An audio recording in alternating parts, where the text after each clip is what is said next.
"She's just the maid," Mrs. Davenport sneers, her voice, amplified by the microphone, slicing through the warm, champagne-soaked air of the grand ballroom. The words are a physical blow, a sudden drop in altitude. "Let's thank her for cleaning up all our messes tonight." The room, a glittering sea of couture gowns and bespoke tuxedos, ripples with a wave of cruel, knowing laughter. It's not a sound of joy. It's a sound of consensus, an affirmation of the established order. It says we are here and she is there. Elise freezes. One moment she was a ghost, a pair of hands in white gloves moving silently along the periphery of wealth. Her world was the clink of discarded glasses, the subtle weight of a half-empty plate, the practiced art of being present but unseen. Her uniform, a simple black dress with a crisp white apron, was her cloak of invisibility.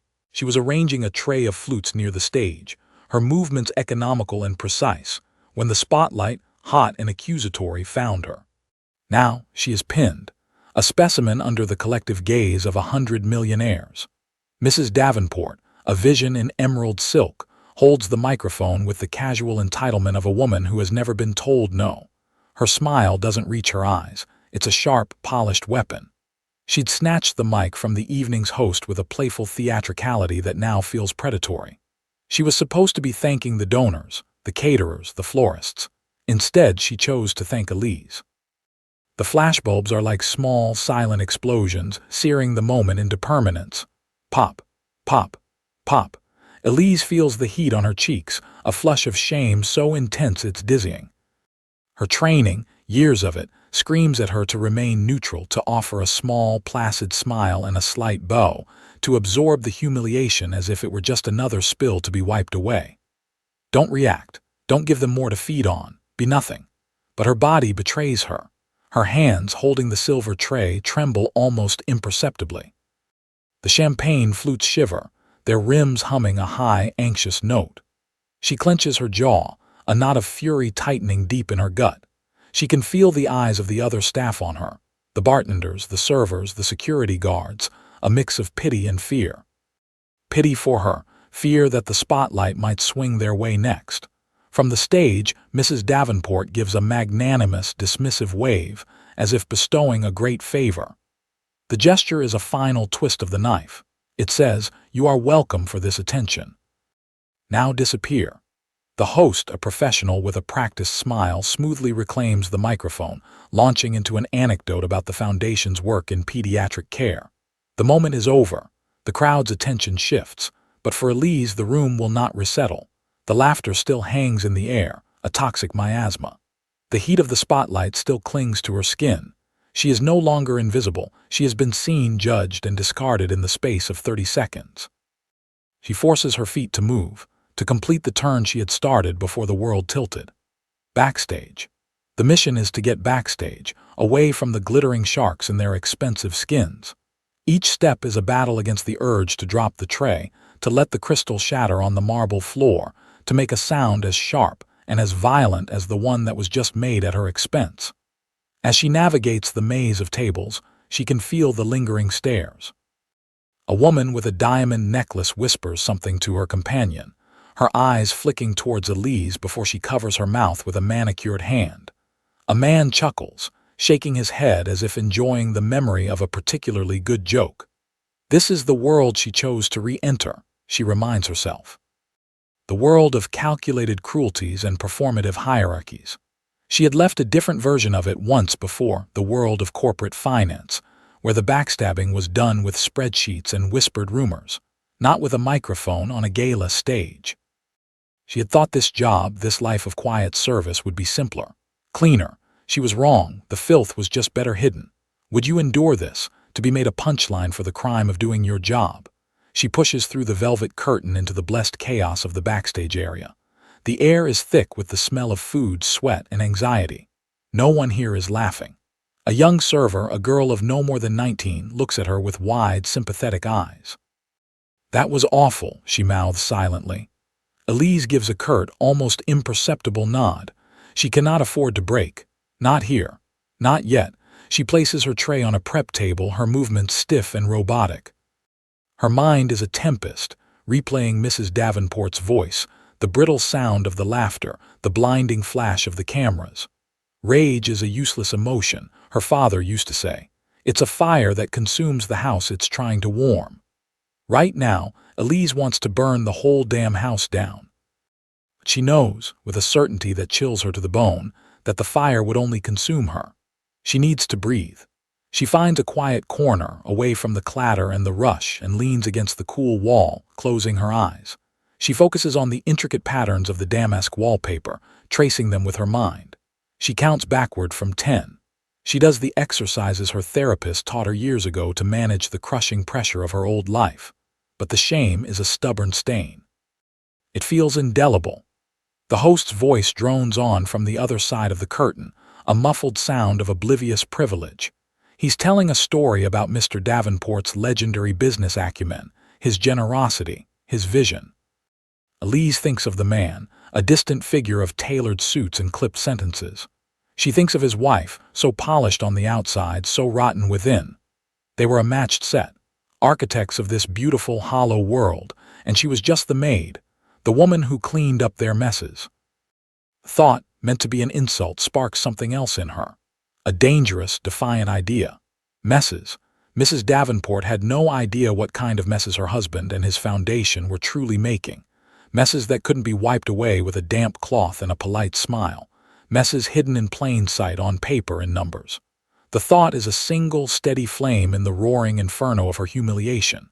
It is not revenge. It is something colder, clearer. It is balance. She pushes herself off the wall, her spine straight.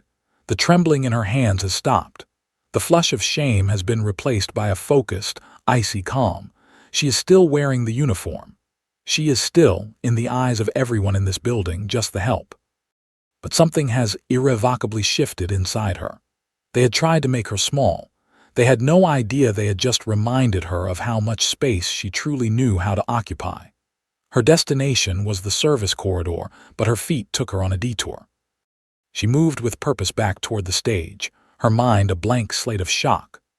The professional host was now introducing a musical act, his voice a smooth, buttery balm designed to smooth over any unpleasantness, as if what had just happened could be covered over like a stain on a tablecloth.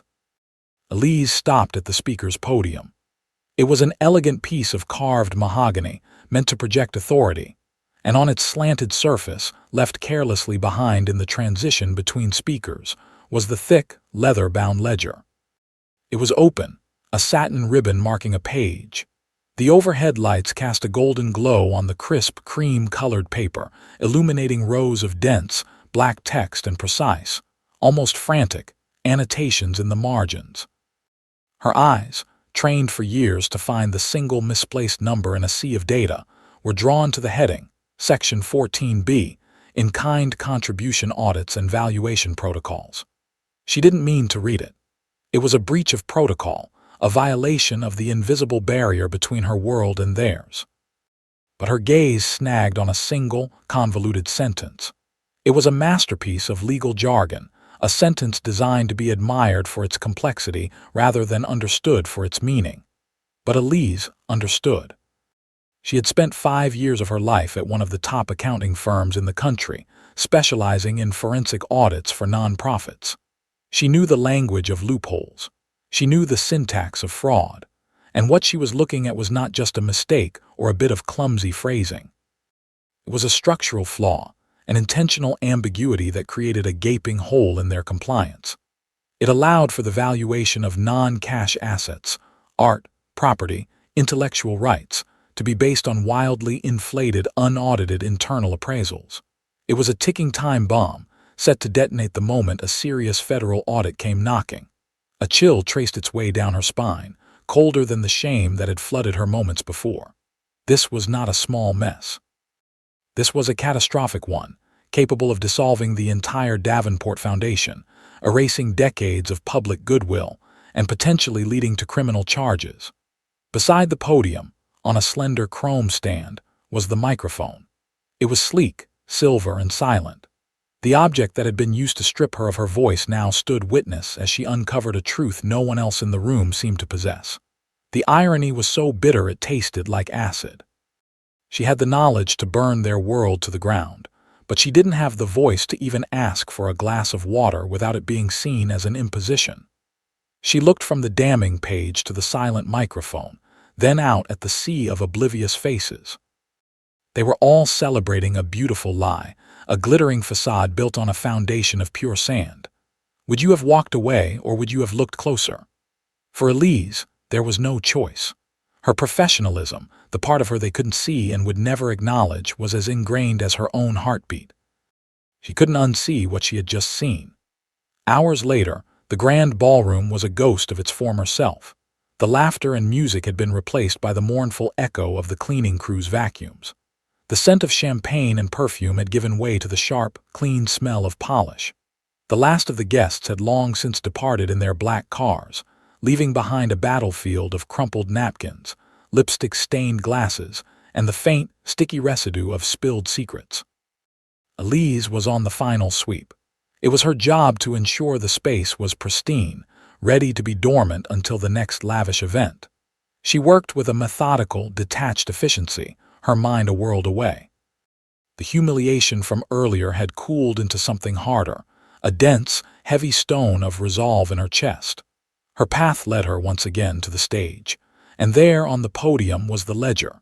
It hadn't been moved. In the frantic pack-up of sound equipment and lighting rigs, it had been forgotten. An oversight, a piece of multimillion-dollar carelessness. She stood before it, her cart of cleaning supplies beside her. Anyone watching would see a maid pausing in her duties. But in that moment, she was an auditor, a judge, and a jury of one. She knew the risks. Touching it was a fireable offense. Taking it would be theft. But leaving it here felt like a different kind of crime, a dereliction of a duty no one knew she had. The cruelty of Mrs. Davenport's words echoed in her mind, the woman who cleans up all our messes. It was meant to belittle, to reduce her to a function. But what if she took the words literally? This was the biggest mess of all, and she was the only one who had noticed it. The decision was not a conscious thought, but an instinct. It was the same instinct that had made her one of the most feared and respected forensic accountants in her field. It was the instinct for the truth, however ugly or inconvenient. She pulled out her phone. The screen's glow felt illicit in the dim, cavernous room. Her hands were steady. She aimed the camera, making sure the light was just right, the focus sharp. The text of Section 14B filled the frame. She took the picture. Then another, this time of the handwritten notes in the margin, notes that betrayed a clear awareness of the clause's flexibility. Click. The sound of the digital shutter was barely audible, but to Elise it was as loud as a gunshot. It was the sound of a line being crossed. There was no going back. She now possessed evidence she had no right to have, knowledge that made her not just an employee but a threat. She had cleaned up their mess by putting it right in her pocket. The question was, what would she do now? What would you do next? Elise's apartment was small, a world away from the sprawling Davenport estate. It was a space defined by order and quiet dignity. Books on financial law and economic theory lined a simple bookshelf, their spines straight and uniform. In this room, she was not just the maid. She was herself. She sat at her small kitchen table, a laptop open, her phone connected by a cable. The photos of the ledger pages were displayed on the screen, crisp and damning. The veneer of the gala, the silks and diamonds, the polite laughter, it all melted away, leaving only the cold, hard reality of the numbers and the words. With a practiced ease, she began to work. She pulled up the foundation's public tax filings. She cross-referenced the dates of major in-kind donations mentioned in their annual reports with the sloppy annotations in the ledger's margins. A pattern emerged, clear and undeniable. A multi-million-dollar sculpture, donated by a board member, appraised at 5 times its auction value. A portfolio of tech patents, valued at $100 million, that had expired 3 years prior. It was a brazen, systemic overvaluation scheme. The work of a desperate or arrogant CFO, enabled by a board that either didn't understand or didn't want to. She picked up the phone and dialed a number she hadn't used in years. "Marcus," she said when a man's voice answered. "It's Elise." There was a pause. "Elise, as in vanished off the face of the earth, Elise. I thought you joined a monastery." "Something like that," she said, a wry smile touching her lips. I need your eyes on something, off the record. She emailed him the encrypted files. Marcus had been her mentor, a brilliant, cynical accountant who had taught her that a balance sheet was the most honest diary a corporation could ever keep. He called back in less than 10 minutes. "Where did you get this?" he asked, his voice stripped of all humor. "Does it matter?" "Maybe not," he conceded. "But whoever wrote this clause wasn't just bending the rules, they were creating a whole new game. This isn't just a mistake, Elise. This is a ticking bomb. They're not just facing fines, they're facing dissolution. The feds would tear them apart for this." The confirmation settled in her gut, a cold, hard certainty. She thanked him and hung up. For a long moment, she stared at the damning evidence on her screen. The girl who had been mocked on a stage for cleaning up messes had just unearthed the one mess that could wash them all away. The next few days at the Davenport estate were a study in tension. The air was thick with unspoken anxiety. Elise went about her duties with her usual quiet precision, but now she was an observer, a silent anthropologist studying a tribe on the verge of collapse. She saw the strain in Mr. Davenport's face, the frantic, hushed phone calls Mrs. Davenport made from the veranda. In this cold and hostile environment, her only source of warmth was Mr. Henderson, the head butler. He was a man of the old school, with impeccable manners and eyes that missed nothing. He had been with the family for 40 years and understood its fault lines better than anyone. He found her in the staff library during her break, not reading a tabloid like the others, but scrolling through the Financial Times on her phone. He didn't comment on her choice of reading material. Instead, he placed a cup of tea on the table beside her. "Long night, wasn't it?" he said, his voice a soft, gentle rumble. He was referring to the gala. Elise looked up, surprised. "It was."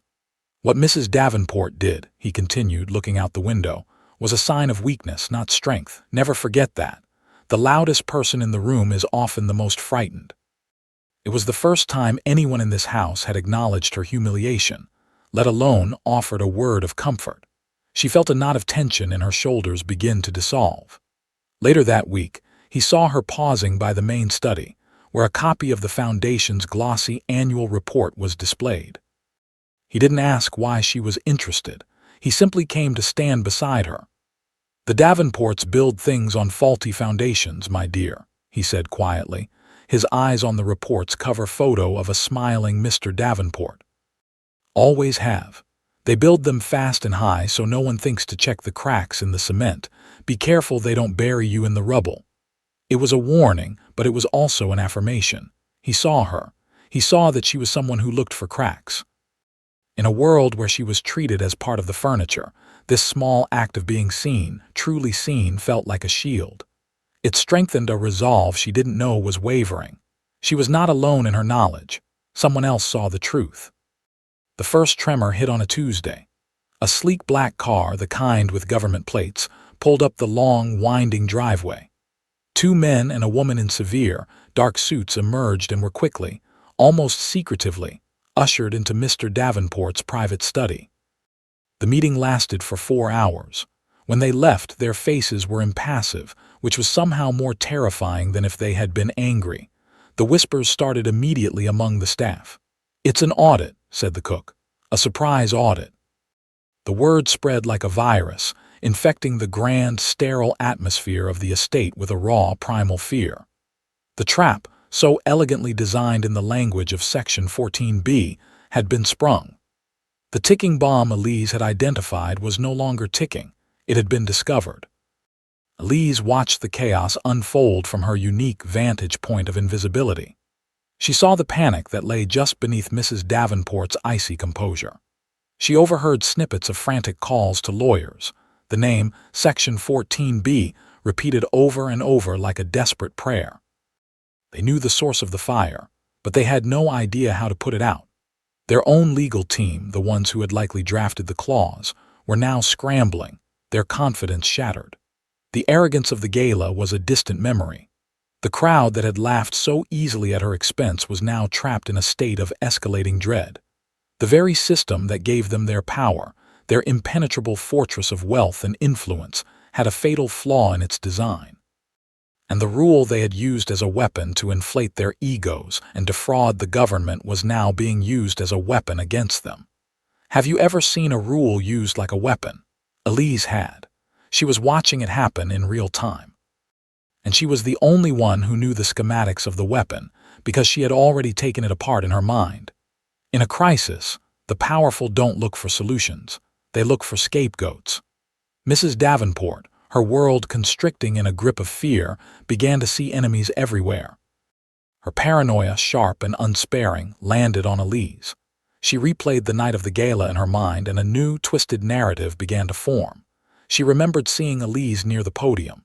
She remembered the maid's unnerving calm after being humiliated. It wasn't dignity, she decided. It was defiance.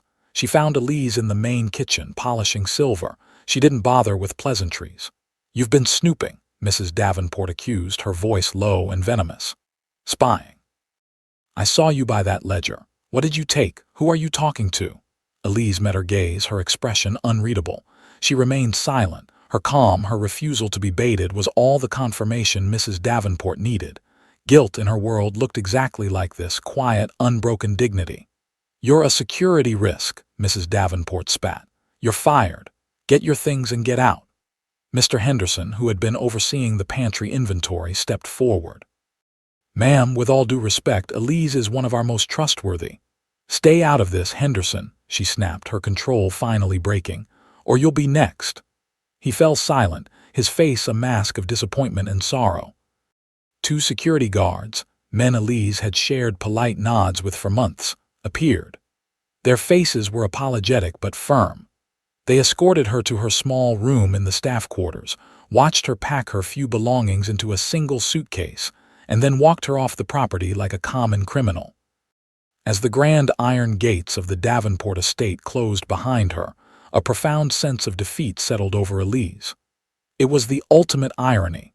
She had held the key to their salvation, and they had thrown her out, convinced she was the cause of their damnation. They were trapped in a burning building of their own design, and they had just expelled the only fire marshal who knew the way out. All was lost. The 2 weeks that followed were a blur of temp agencies and soul-crushing interviews for jobs she was wildly overqualified for. The shame of being fired, of being branded a security risk, was a heavy cloak she couldn't seem to shed. Her savings dwindled. The icy calm she had cultivated began to crack, revealing a deep well of despair. The world she had tried to escape had found her, chewed her up, and spat her out once more. Then, on a rainy Thursday afternoon, her phone rang. It was an unknown number. "Is this Elise?" a young, frantic voice asked. "Who is this?" "My name is Arthur. I'm a junior counsel at the Davenport Foundation." He sounded like he was on the verge of tears. "Listen, I know this is unorthodox, but we're in trouble, deep trouble. The audit. It's a catastrophe. Our senior partners are getting nowhere. The board is in an emergency session right now." Elise remained silent, her heart beginning to pound a slow, heavy rhythm. "Your name came up," Arthur rushed on. "The head butler, Mr. Henderson, he told Mr. Davenport that you might understand things. Financial things. He was very insistent. This was it, the turning point, the summons. "What do you want from me?" Elise asked, her voice steady, betraying none of the turmoil inside her. "We want you to come in to consult, to look at Section 14B. No one can figure a way out." A slow smile spread across Elise's face. It was not a smile of joy, but of vindication. They didn't know what they were asking. They thought they were calling a maid who might be clever with numbers. They had no idea they were calling the one person who could save them. "I'll be there in an hour," she said. She hung up the phone. This was not a consultation. It was a reckoning. She looked at her meager bank account, then walked to her closet. She pulled out her interview clothes. Simple, professional, but not right for this. This moment required something else. It required armor. She spent nearly all of her remaining money on a single item, a perfectly tailored, powerfully understated black dress. It was the kind of dress that didn't need diamonds to make a statement. Its value was in its structure, its clean lines, its quiet authority. She was not going back as a servant. She was going back as a closing argument. When Elise walked through the main glass doors of the Davenport Foundation headquarters, the receptionist looked up, ready to direct her to the service entrance. Then she paused, taking in the black dress, the confident set of Elise's shoulders, the unmistakable air of purpose. The receptionist simply pointed toward the elevators. The emergency board meeting was being held in the main conference room, a cavernous space with a panoramic view of the city, a city that seemed, at that moment, to be judging them. The faces around the enormous mahogany table were the same faces from the gala, the same people who had laughed at her, who had seen her as nothing more than a uniform. Today, they were not laughing. Their expensive suits and jewelry couldn't hide the pale, drawn expressions of pure terror. Mr. and Mrs. Davenport sat at the head of the table, their power suddenly looking fragile, illusory. As Elise entered, a hush fell over the room. All conversation ceased. They stared, confused. Was this the maid? It couldn't be. This woman radiated a calm, lethal competence that was utterly foreign to them. She didn't wait to be introduced. She walked directly to the head of the table, placing her handbag down with a soft, definitive click. She looked directly at Mr. Davenport. "I believe Section 14B is your problem," she stated. Her voice was not loud, but it filled the room, clear and unwavering. She didn't need notes. She had memorized every word, every number. For the next 20 minutes, she dismantled the clause, line by line.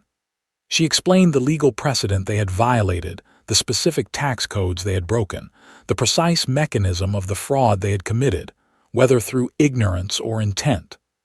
She spoke with a fluency and precision that left their entire high-priced legal team speechless. Gasps and murmurs rippled through the room, but she didn't just explain the problem. She offered the solution. A 3-step mitigation plan, immediate disclosure, a proposal for restating the value of the assets, and a negotiated settlement with the IRS that would involve steep penalties but would save the foundation from being dissolved and shield the board from criminal prosecution. When she finished, there was a profound, ringing silence. The power in the room had not just shifted, it had been completely redrawn. She had walked in as a memory of a maid and had, in the space of 20 minutes, become the most powerful person in the room. Mrs. Davenport stared at her, her mouth slightly agape, the sneer from the gala replaced by an expression of pure, unadulterated shock. Did you feel that shift? The entire room had felt it. It was the tectonic plate of their world sliding under her feet. The aftermath was swift and decisive. Following Elise's roadmap, the foundation's lawyers, now taking their orders from her, initiated contact with the auditors. The CFO who had architected the clause was summarily fired, a sacrifice to appease the gods of regulatory compliance. The legal team was put on formal review. Elise's plan worked. It was painful, expensive, but it worked. The foundation would survive, albeit humbled and significantly poorer. 2 weeks later, Elise was summoned to Mr. Davenport's private office. The atmosphere was different now. The arrogance was gone, replaced by a grudging, astonished respect. "You saved us," he said, his voice stripped of its usual bluster. "There's no other way to put it." He slid a piece of paper across his vast desk. It was an employment contract. The title was Executive Vice President of Compliance and Risk Management. The salary was astronomical, enough to change her life completely. A corner office, a company car, a seat at the very table that had scorned her. "It's yours," he said. "Name your terms, anything you want." The power was now absolutely hers. She could demand a public apology from his wife. She could revel in her victory, taking the money and the status as her rightful spoils. She could become one of them. She looked at the contract, then at the man behind the desk. She remembered the laughter at the gala, the cold dismissal in the kitchen, the casual cruelty that was the lifeblood of their world. Joining them wouldn't be a victory, it would be a surrender. She pushed the contract gently back across the desk. "I don't want a job title," she said, her voice soft but firm. "I don't want to join a system that prides itself on looking down. I'm not interested in helping you maintain a house with faulty foundations. I'm interested in building something new. What does real justice look like here? Not like this. Not a reward for cleaning up one last, giant mess." Mr. Davenport looked genuinely baffled. "Then what do you want?" This was the moment Elise had been preparing for. It wasn't about revenge. It was about rewriting the rules. "I will consult for you," she began, laying out her terms with the same precision she had used to dissect the ledger. "I will oversee the implementation of this recovery plan to ensure it's done correctly. And this is my fee." She leaned forward. "You will take a significant portion of the foundation's remaining endowment and use it to create a new, permanent fund. It will provide full scholarships and paid mentorships for underrepresented youth who want to pursue careers in forensic accounting." She paused, letting the weight of her demand settle in the room. "And it will be named the Section 14B Fund," she concluded. "It will be a permanent, public reminder, written into the DNA of this foundation, of how close you came to complete ruin because you underestimated the person cleaning your floors." It was a masterstroke. It wasn't a request for personal wealth, but a demand for systemic restitution. It was a plan that turned their greatest shame into a source of future good. It was justice that echoed, that created a legacy beyond a single moment of triumph. Mr. Davenport stared at her for a long moment, a complex mixture of emotions playing across his face: astonishment, understanding, and perhaps for the first time, a glimmer of genuine shame. "Done," he said, his voice quiet. "The lawyers will draft the charter tomorrow." The change was specific, it was named, and it would prevent the kind of institutional blindness that led to this disaster from ever happening again. It wasn't about her climbing the ladder, it was about her redesigning the building. A month later, Elise stood in a brightly lit classroom at a community college. The air smelled of chalk dust and hope. Before her sat the first cohort of 20 students, the inaugural recipients of the Section 14B Fund scholarships. They were young, sharp, and hungry, from neighborhoods the Davenports' limousine had only ever driven through. She wasn't wearing a power suit or a maid's uniform. She was wearing a simple blouse and trousers. She was, finally, just Elise. She spoke to them not about her own story, but about the power of numbers, about how truth can be found in the quiet columns of a ledger, and how integrity is a form of currency more valuable than any other. After her talk, as students buzzed around her with questions, she saw a familiar figure standing near the doorway. It was Mr. Henderson, looking distinguished in a simple tweed jacket, his retirement suiting him. He held 2 paper cups of tea. He handed one to her. "I always knew that uniform was temporary," he said, his eyes crinkling in a warm smile. "I just never imagined the alternative would be quite so elegant." They stood in comfortable silence for a moment, watching the students. In this quiet, unassuming place, far from the galas and the boardrooms, her victory felt real. It wasn't about the public reversal or the grudging respect of the powerful. It was about this, a tangible, positive change, shared with an old friend who had seen her worth from the very beginning. Her dignity, battered but never broken, felt fully her own again. 1 year to the day of her humiliation, the Davenport Foundation held its annual charity gala. The invitations were printed on heavier stock, the guest list was smaller, more thoughtful. The event's theme was not a night of opulence, but a foundation for the future. Elise arrived not through the service entrance, but as a guest of honor. When she walked in, wearing a simple, elegant navy gown, a ripple of recognition and respect moved through the room. There were no whispers, no condescending glances. The power dynamic had been permanently rewired. When the time came for the keynote address, the host, a new, more somber professional, stepped up to the podium. "Last year," he began, "mistakes were made. This foundation nearly lost its way.